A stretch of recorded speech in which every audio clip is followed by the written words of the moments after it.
우리 함께 하나님 말씀 보겠습니다. 오늘 우리에게 주시는 하나님의 말씀 신약성경 사도행전 14장 1절부터 7절까지 말씀입니다. 우리 한 절씩 교독하겠습니다. 제가 먼저 1절부터 읽겠습니다.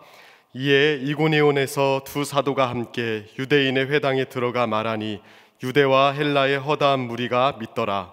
그러나 순종하지 아니하는 유대인들이 이방인들의 마음을 선동하여 형제들에게 악감을 품게 하거늘 두 사도가 오래 있어 주를 힘입어 담대히 말하니 주께서 그들의 손으로 표적과 기사를 행하게 하여 주사 자기 은혜의 말씀을 증언하시니 그 시내의 무리가 나뉘어 유대인을 따르는 자도 있고 두 사도를 따르는 자도 있는지라.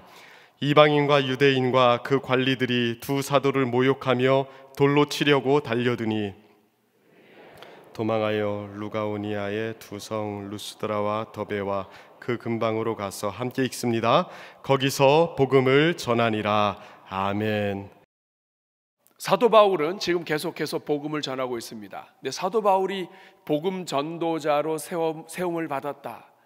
이거 너무나 감사한 일이에요. 여러분, 사도 바울이 누구였습니까? 사도 바울은 복음을 전하는 자가 아니라 사실은 복음을 막는 자요, 핍박자였습니다. 근데 하나님께서 이 사도 바울을 버리지 않으시고 오히려 다메섹 선상에서 만나주시고 주님을 깊이 만나서 하나님이 살아계심을 깨닫게 해주시고 그리고 하나님의 자녀 삼으신 후에 복음 전도자로 세워주셨어요. 그리고 얼마나 참 놀라운 일입니까? 오늘 이 자리에 있는 저와 여러분들도 다 그런 은혜를 입은 줄로 믿습니다. 그런데 여러분, 이 사도 바울이 그렇게 영광스러운 이 복음 증거의 사명을 받았음에도 불구하고 이 복음 전도의 이 사명을 감당하는 데 있어서는 참 만만하지 않았습니다. 영광의 길이 아니라 사실 고난의 길이었어요. 왜냐하면 우리가 지난 시간에도 사도행전 13장을 통하여 이 사도행전 강해를 계속 보면서 사도 바울이 처음으로 설교했던 비스디아 안디옥 지역에서 이 사도 바울이 쫓겨납니다. 이 영광의 길인데 영광만 있지 않고 고난이 너무 많은 거예요. 돌을 던지기도 하고, 여러분 유대인들 굉장히 무서운 사람들이에요. 이 돌을 던지기도 하고 핍박을 하기도 하고 심지어는 마을에서 쫓아냈습니다. 그러니까 한편으로는 너무나 영광스러운 길인데 동시에 너무나 고단하고 피곤하며 몸과 마음이 아픈 고난의 길인 거예요. 사랑하는 여러분, 오늘 본문은 이렇게 쫓겨난 이 사도 바울이 그 다음 지역에서 복음 전하는 내용이 담겨있는 본문입니다.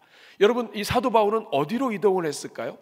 비스디아 안디옥에서 이고니온이라고 하는 곳으로 이동을 합니다. 이고니온이라고 하는 말은 형상, 모양, 아이콘이라고 하는 말 여러분 기억나실 거예요. 이 이고니온이라고 하는 곳으로 이동을 하게 됐는데, 여러분 지도를 보시면 사도 바울의 1차 전도 여행의 경로를 우리가 다시 한번 떠올리면 좋겠습니다. 에베소부터 시작을 해서 구브로라고 하는 섬으로, 그리고 아탈리아라고 하는 튀르키예, 터키의 남부 쪽에 있는 도시에 배가 들어가서 그 다음에는 산맥을 넘어 비스디아 안디옥 맨 위쪽 북쪽으로 진행을 했고요. 그쪽으로 올라간다고 하니까 그 전에 마가가 이탈하게 되었습니다. 그리고 비스디아 안디옥에서 핍박을 받고 빨간색으로 동그랗게 표시한 이 지역 이고니온 지역으로 이동을 하게 됩니다. 이것이 오늘 우리가 함께 다루게 될 이 본문의 내용이에요. 여러분, 이 이고니온 1절 한번 다시 한번 볼까요? 시작.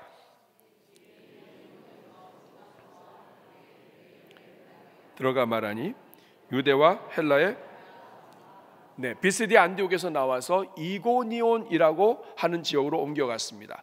여러분, 이 이고니온이라고 하는 것은 비스디아 안디옥에서 한 160km 정도 떨어진 곳입니다. 160km면 40km, 하루에 40km씩 걸으면 4일, 5일이면 도착할 수 있어요.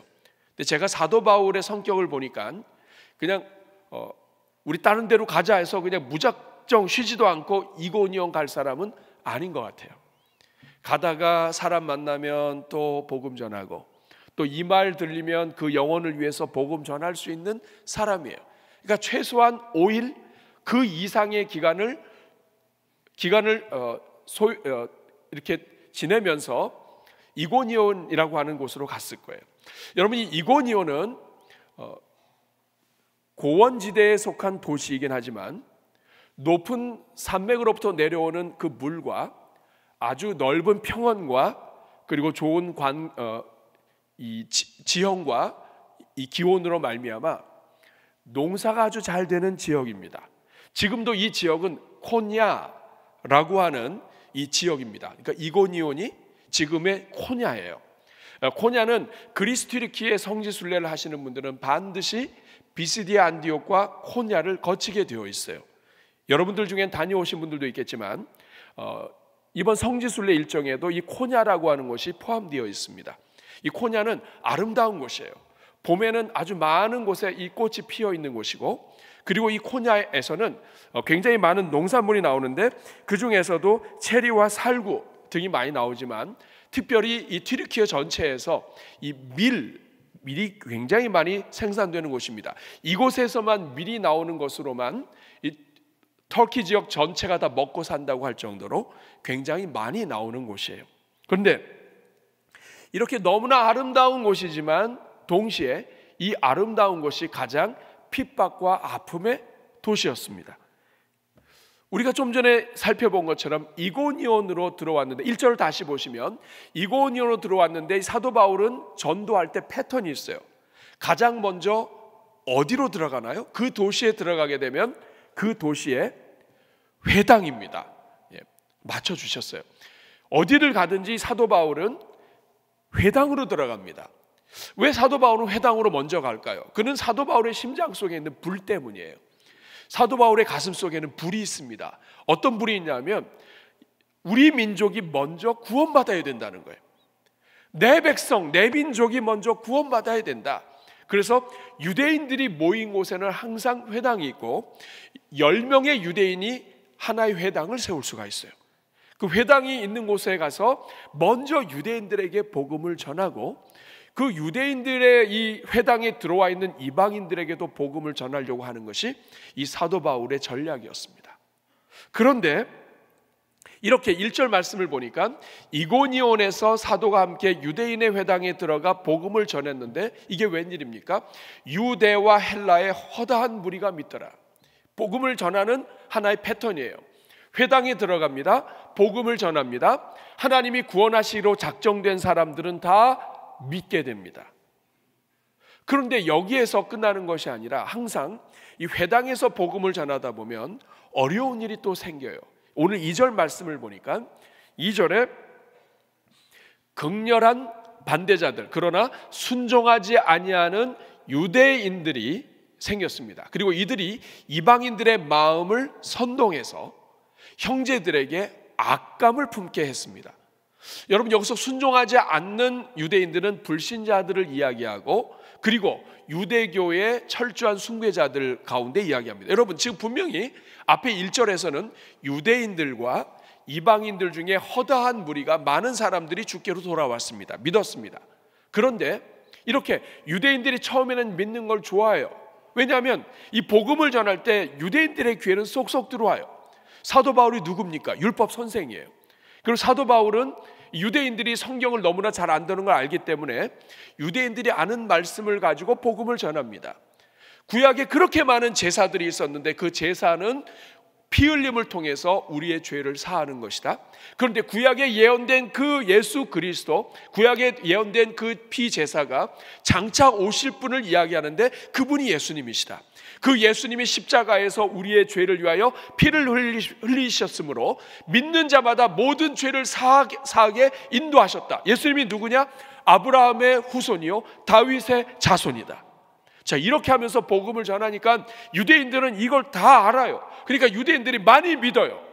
그런데 유대인들이 믿고 계속 믿는 것이 아니라 그 다음에 눈치 보다가 계속 말씀을 듣다가 사람이 바뀌어버려요.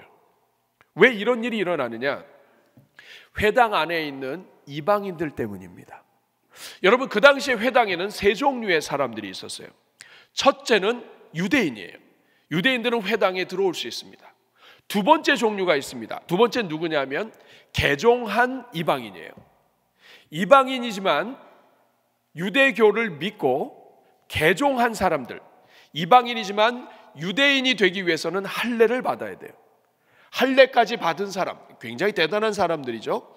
유대교의 하나님을 믿고 그리고 개종해서 할례까지 받은 사람들은 이 회당에 들어올 수 있습니다. 그리고 세 번째 부류가 있어요. 그게 이방인이에요. 개종하지 않은 이방인. 한번 따라해 보겠습니다. 유대인, 개종한 이방인. 그 다음에 세 번째가 누구라고요? 개종하지 않은 이방인. 다시 말하면 경건한 이방인. 유대교의 하나님을 믿고 싶고 하나님이 있다고 하는 것을 생각해서 회당에는 들어왔지만 할례는 받지 않는 사람들이에요. 자, 이 세 종류의 사람들이 있는데 유대인들이 사도 바울의 복음을 들으면 일단은 너무 좋죠. 예수님을 믿으면 그 피를 흘린 것을 믿으면 죄사함을 받고 이분이 부활했어요. 그러니까 이 피가 영속하는 거예요.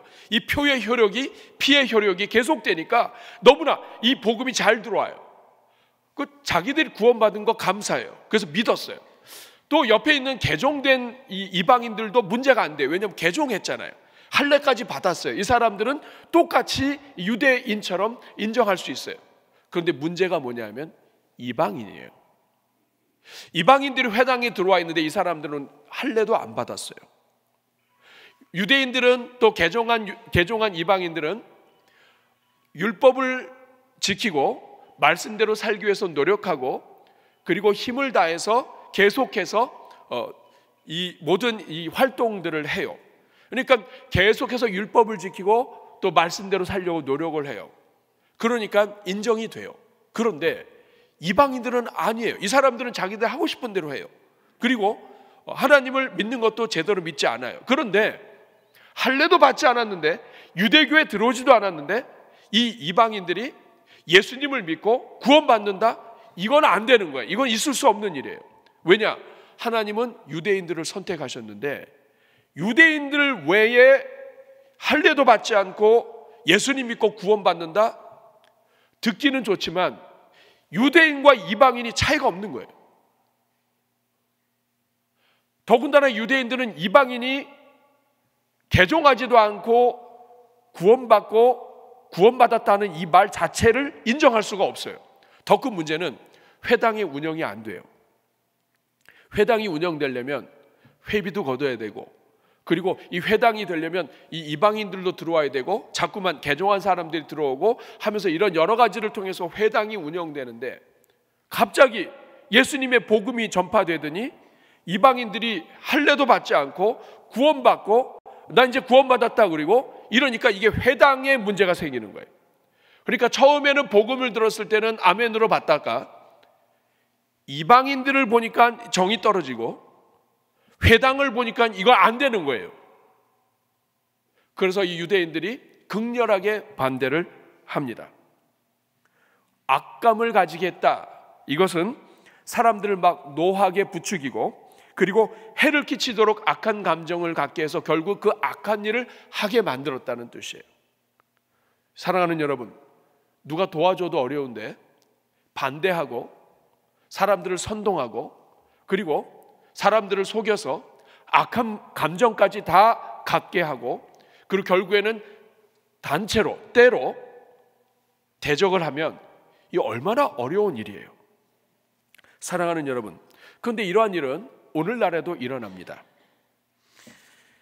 오늘날에도 자신이 조금 의롭거나 똑똑하거나 법 없어도 살 수 있다고 생각하는 사람들은 십자가를 좋아하지 않아요.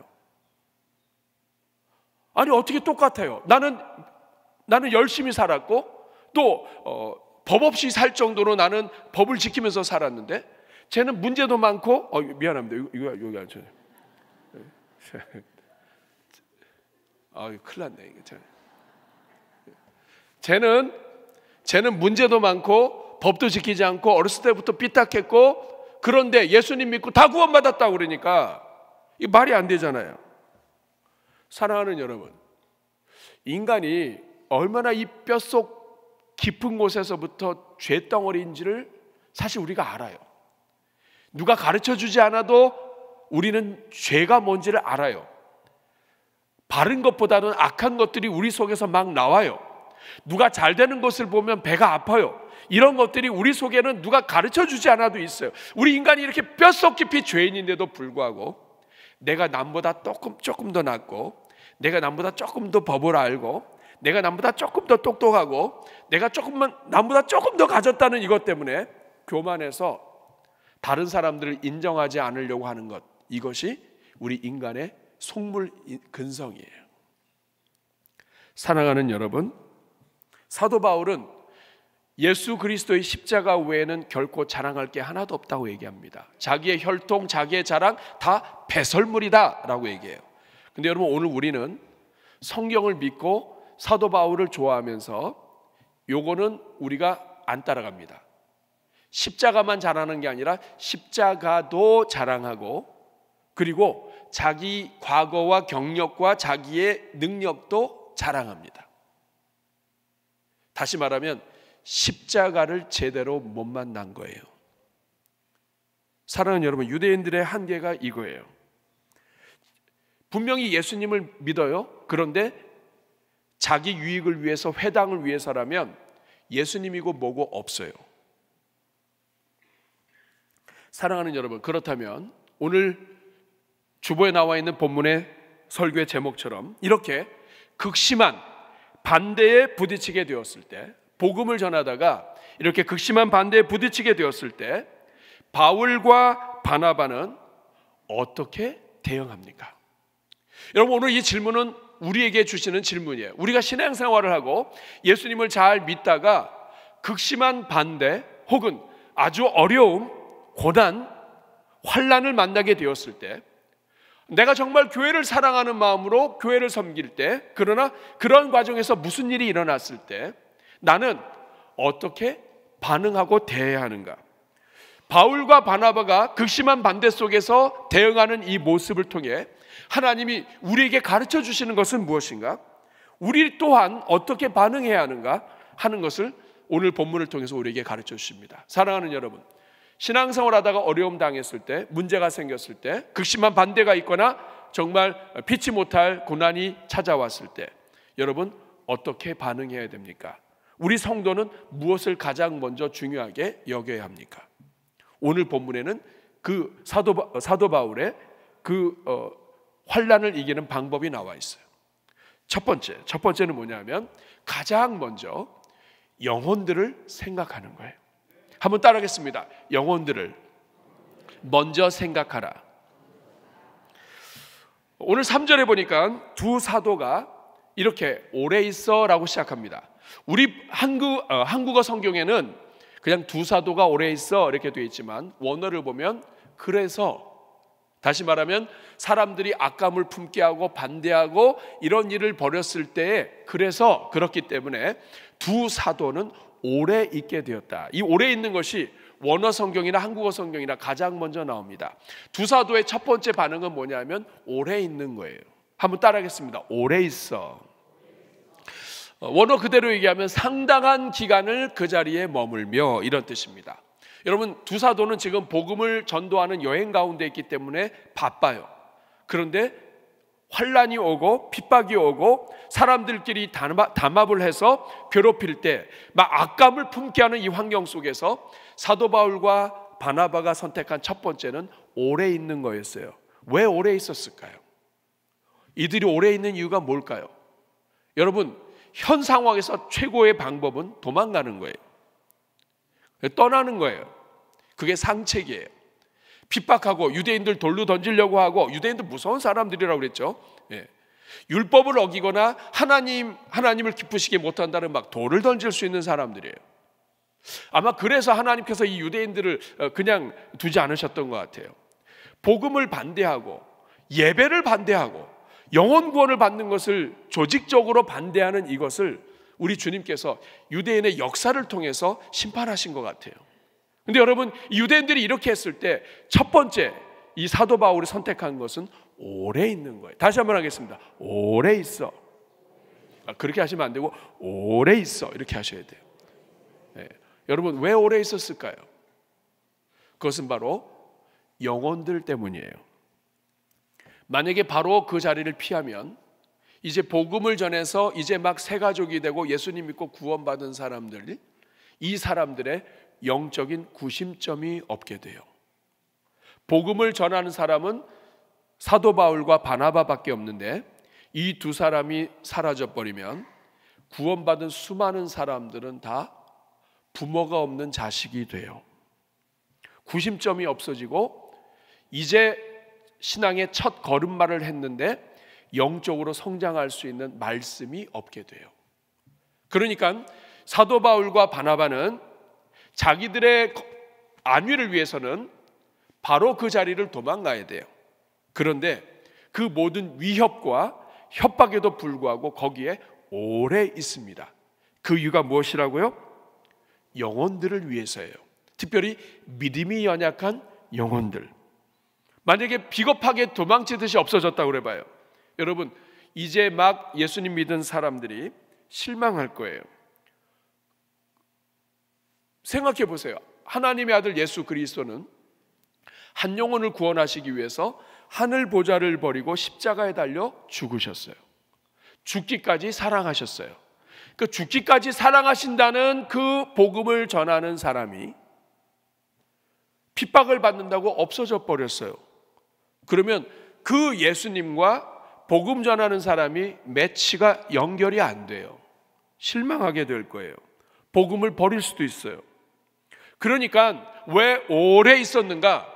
한편으로는 영혼들을 보호하고 그 영혼들을 계속해서 복음을 전해서 말씀으로 양육하고, 그리고 다른 한편으로는 반대자들에게 왜 그 반대하는 것이 합당하지 않은지를 변증하고, 그리고 계속해서 그 지역에 있는 이방인들과 유대인들에게 복음을 전하기 위해서 삶으로 하나님이 얼마나 사랑하시는지를 보여주기 위해서 이 사도 바울이 그리고 바나바가 그 자리에 오래 머물러 있었던 거예요.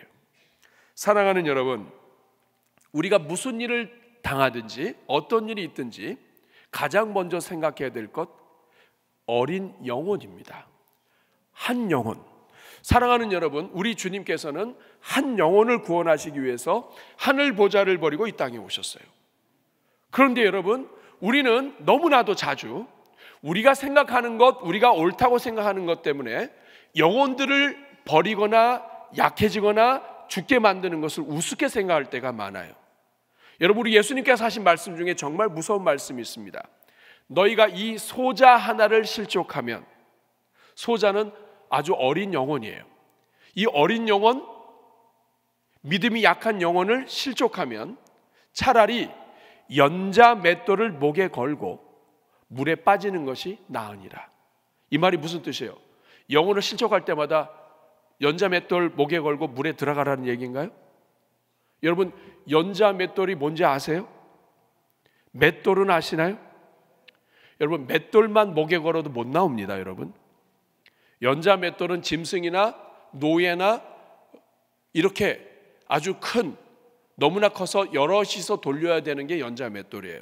근데 이 연자 맷돌을 목에 걸고 물에 빠지면 못 나옵니다. 이 말이 뭐냐 하면, 우리 주님이 한 영혼을 잃어버렸을 때마다 너 연자 맷돌 가지고 들어가 그런 뜻이 아니고, 그만큼 한 영혼을 잃어버리는 것이 얼마나 하나님 아버지 앞에 큰 아픔인지를 알라는 뜻이에요. 양이 100마리 있다 할지라도 그 한 마리를 잃어버렸을 때 이 99마리를 두고 목자가 산으로 들로 찾아다니고 결국 찾아서 목에다가 안고 와서 잔치를 열어요. 여러분, 잔치를 여는 돈이 비싸요? 아니면 그 한 마리 양값이 비싸요? 우리 집에서 우리끼리 잔치하자 그러면 괜찮아요. 양들을 풀어놓고선 그 들판에서 잔치하면 괜찮아요. 친구들과 가족들을 다 불러놓고 우리 내가 양을 찾았다, 기쁘다, 잔치하자. 양 한 마리 값보다 더 나와요. 그런데 그게 우리 주님의 마음이란 말이에요. 우리 주님은 한 영혼을 잃어버리는 것에 너무나 가슴 아파하시는 거예요. 왜냐? 우리 주님은 한 영혼을 구원하시기 위해서 오셨고, 그리고 지금도 한 영혼을 구원하시기 위해서 하나님의 사람들을 보내서 구원하시는 분이에요. 근데 여러분, 우리가 하나님의 일을 하고 바른 일을 한다고 하면서 한 영혼을 죽이는 일들을 굉장히 많이 할 수 있어요. 여러분, 이거 우리가 주님 앞에서 우리 스스로가 다짐을 해야 돼요. 하나님, 제 앞으로 모든 일을 살아가는 동안에 한 영혼이 주께로 돌아오는 것, 한 영혼을 보호하는 것, 여기서 한 영혼은 어린 영혼이에요. 여러분, 신앙생활을 한 지 얼마 안 된 사람은 금방 상해요, 마음이. 여러분, 큰 영혼, 오래된 영혼, 믿음이 좋은 사람은 교회 안에서 어떤 일이 일어나도 꿈쩍하지 않습니다, 여러분. 뭐 좀 이따가 나아지겠지, 살다 보면 그렇지 뭐. 그런데 여러분, 이제 막 신앙생활을 하고 이제 막 교회를 다니고 또 하나님에 대해서 알기 원하는 사람은 누군가가 살짝 서로 갈등하고 다투고 서로 간에 어려움이 있고 식당에서 큰 소리만 나도 깜짝깜짝 놀랍니다. 혹시 식당에서 큰 소리 내고 그러는 거 아니죠? 내 밥 어디 있어? 우리가 늘 한마디를 하든 뭘 하든 늘 믿음이 연약한 영혼들이 실족하지 않도록 조심해야 돼요. 성도, 성숙한 성도는 한 영혼, 어린 영혼이 실족해서 떠나는 일이 없도록 항상 관심을 가져야 돼요. 어린 영혼이 예배를 드리는데 예배의 마음을 없애버린다든지, 하나님을 찾으려고 하는데 그 마음 자체를 절망하게 만든다든지, 여기는 우리 주님이 안 계신 것 같은 애에서 떠나게 만든다든지, 이런 것들은 다 하나님이 기뻐하지 않으시는 거예요. 사랑하는 여러분, 제가 이민교회에서 오랫동안 섬겼습니다. 이민교회는 이민자들의 교회예요. 근데 이민자들의 교회는 단순히 어떤 교회, 예배 이걸 떠나서 여러 가지 기능이 있어요. 우리 대전중앙교회는 주님을 믿기 원하는 사람들이 주로 오죠. 그런데 이민교회는 이민자들이 가요. 그리고 이민자들이 가게 되면 거기는 그냥 교회이면서 동시에 한인회로 생각하는 경우가 많아요. 왜냐? 교회에 가는 목적도 달라요. 우리는 예배 드리기 위해서 오고 예수를 믿기 위해서 오죠. 이민교회는 한국 음식을 먹기 위해서도 가요. 여러분, 여행하실 때 아침에도 빵 먹고 점심에도 버터 먹고 저녁에도 그런 거 먹어보세요. 그러다가 그 동남아시아 갔는데 거기에서 막 이렇게 막 향 나오고 막 이런 거 나오고 막 냄새를 맡았는데도 막 너무 견디고 그런 걸 3일 동안 계속 드셔보세요. 힘들죠. 해외 나가서 뭐 샌드위치도 좋고 막 이것도 좋고 이것도 좋고 막 계속 드셔보세요. 인생이 어딘가 무엇인가 큰 구멍이 난 것 같아요. 그래서 듣다 보니까 이민교회 가면 김치를 준다는 거예요. 유학생들이 가면 밥을 그냥 줘요. 예배 드리고 헌금 안 해도 괜찮아요. 헌금 안 하고 그냥 예배 드린 다음에 가만히 있으면은 아유 오셨다 그러면서 밥을 줘요. 근데 국수, 여러분 이민교회 국수 되게 맛있습니다. 확인해 보고 싶으신 분들은 미국에 한번 다녀오세요. 여러분 이민자들은요 이민한 그때의 맛을 그대로 갖고 있어요. 70년도에 이민하신 분들은요 70년대에 김치 담그는 거, 국수 만드는 거 이런 것들을 다 법을 갖고 계세요. 그러니까 그때 아주 어렸을 때의 고향 맛 그리고 이 맛이 다 나와요. 지금 요새는 단추 하나 딱 넣고 이렇게 육수 내죠?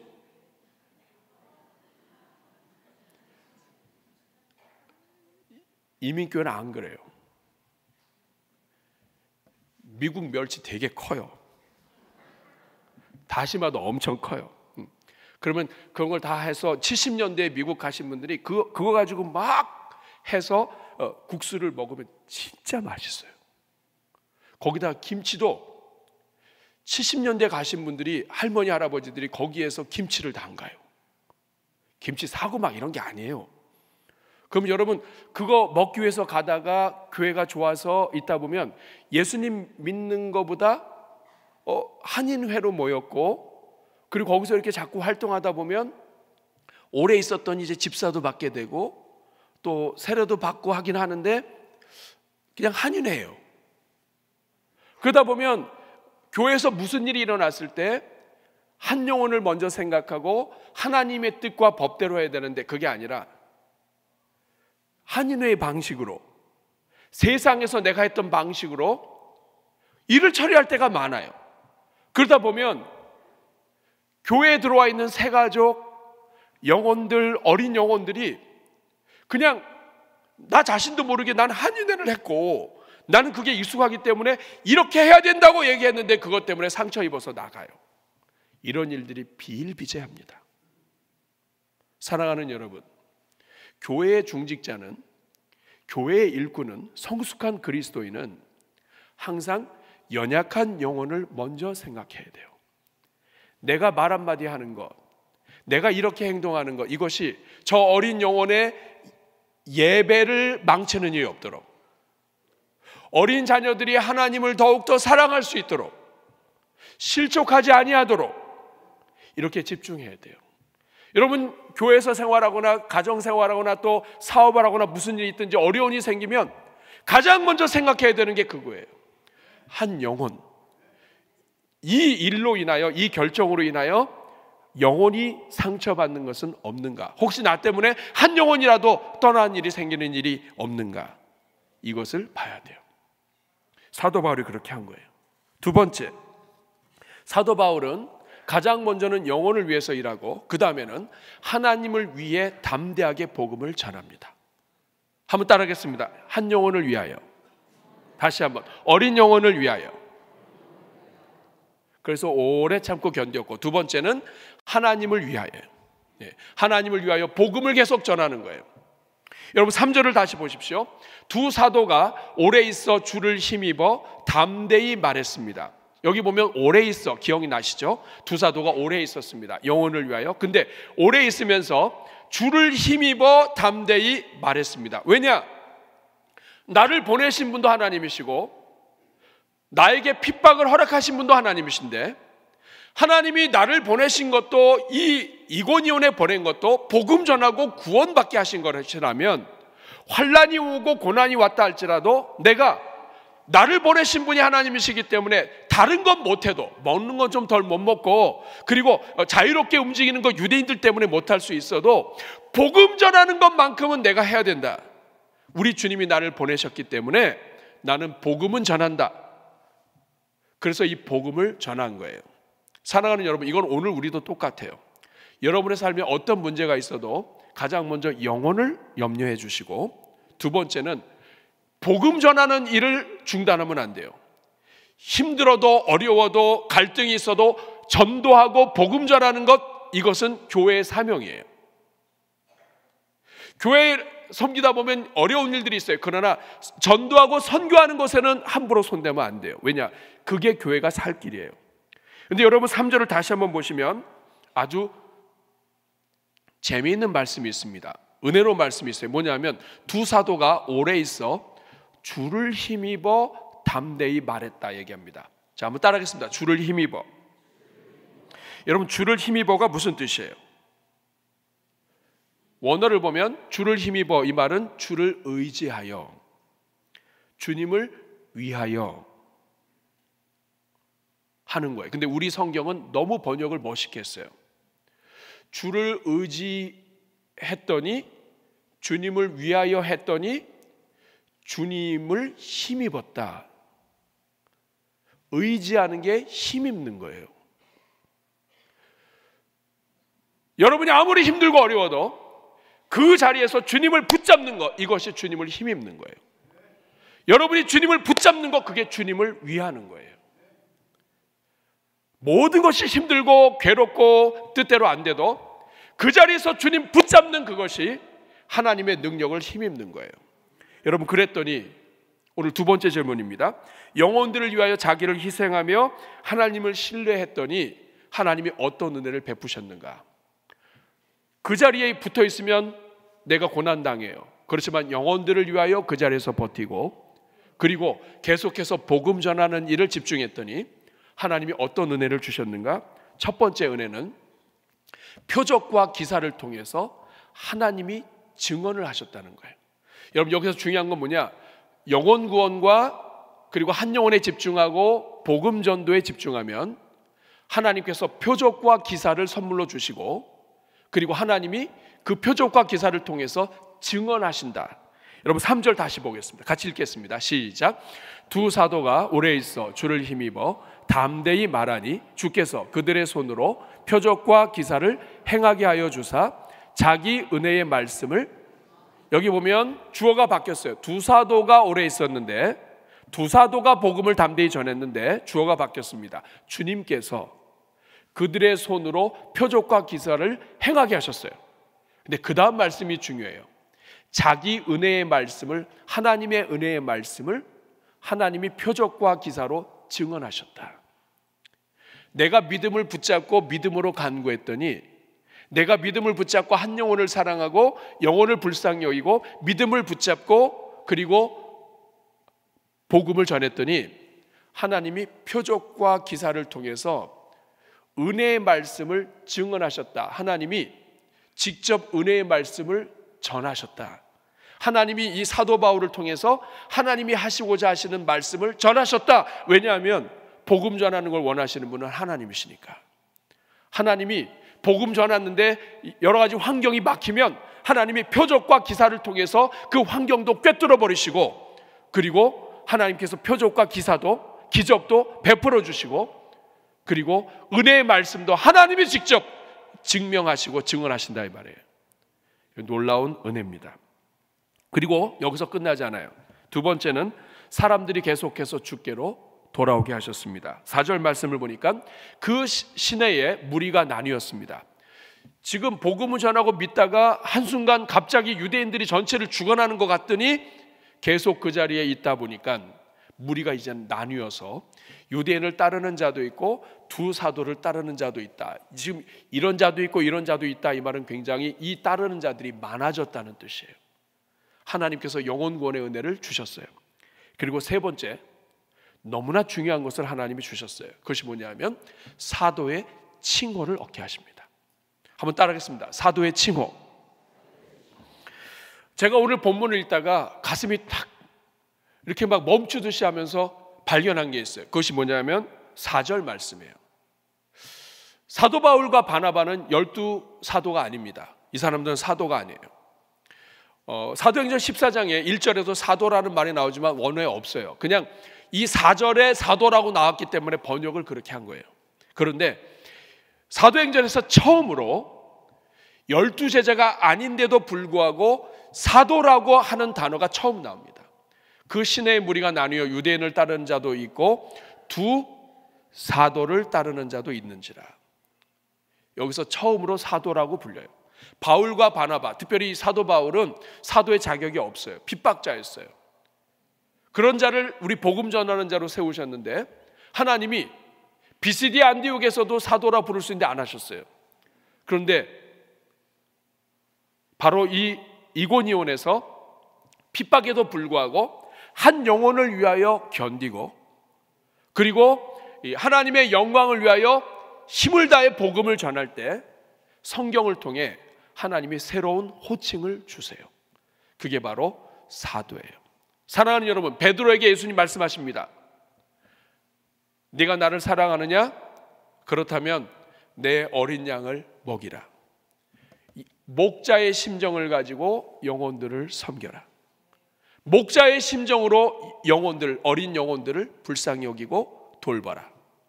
그런데 여러분, 이제까지 복음 전할 때는 그게 나타나지 않았어요. 그런데 그 어린 영혼들 때문에 그 어린 영혼을 아끼는 마음으로 이고니온에서 버티면서 목자의 심정으로 그 영혼들을 살피려고 할 때, 그 고난을 무릅쓰고 그 자리에 있을 때, 계속해서 복음을 증거할 때 하나님이 이 사도 바울에게 사도라고 하는 호칭을 선물로 주신 거예요. 오늘 우리도 마찬가지예요. 사도는 그냥 되는 것이 아니라 고난을 통해서 되는 거예요. 고난 속에서도 영혼을 붙잡을 때, 오늘 여러분도 마찬가지예요. 여러분이 지금 교회에서 볼 때 개인적으로나 우리가 그렇게 막 위대하거나 뛰어나지 못하다 할지라도 여러분이 한 영혼을 붙잡고 어린 한 영혼을 붙잡고 그 영혼 때문에 씨름하고 그 영혼을 위하여 여러분이 드리면 여러분에게 우리 주님이 호칭을 주시는 거예요. 네가 목자의 심정을 가졌구나. 내가 너를 사랑하노라. 호칭을 바꿔주시는 거예요. 사람들이 호칭을 바꾸기 전에 하나님이 호칭을 바꿔주셔야 돼요. 이 은혜가 고난을 이길 때에 나오는 거예요. 말씀을 맺을게요. 로마서 1장 17절 말씀을 보면 자녀이면 또한 상속자 곧 하나님의 상속자요 그리스도와 함께한 상속자니 우리가 그와 함께 영광을 받기 위하여 고난도 함께 받아야 할 것이니라 말합니다. 예수 믿는 길은 영광의 길이고 하나님 자녀로 살아가는 길은 영광의 길이지만 그렇기 때문에 고난도 많아요. 여러분 고난 많죠? 주일날 교회 나오는 것도 고난이에요. 믿지 않는 가정에서 믿는 것도 고난이에요. 대화 나누기 어려운데 같이 대화 나누는 것도 고난이에요. 교회가 가만히 있으면 좋은데 이번에도 보니까 성경 퀴즈대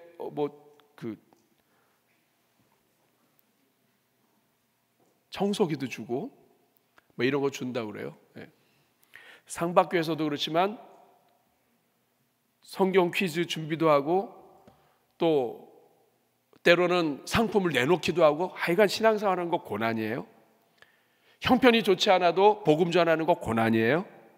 그러나 여러분 영광스러울수록 고난이 반드시 같이 갑니다.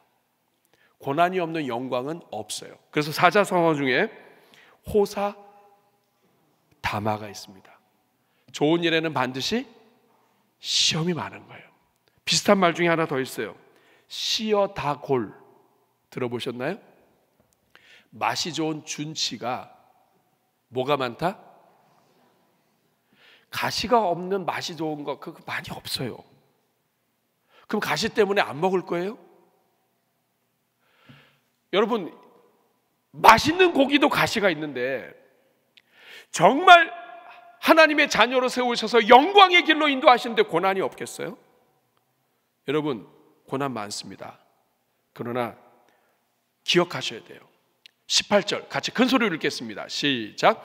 생각하건대 현재의 고난은 장차 우리에게 나타날 영광과 비교할 수 없도다. 아멘. 우리가 지금 당하는 그 어떤 고난도 우리 하나님의 나라에서 하나님이 주시는 그 영광과 비교할 수 없습니다.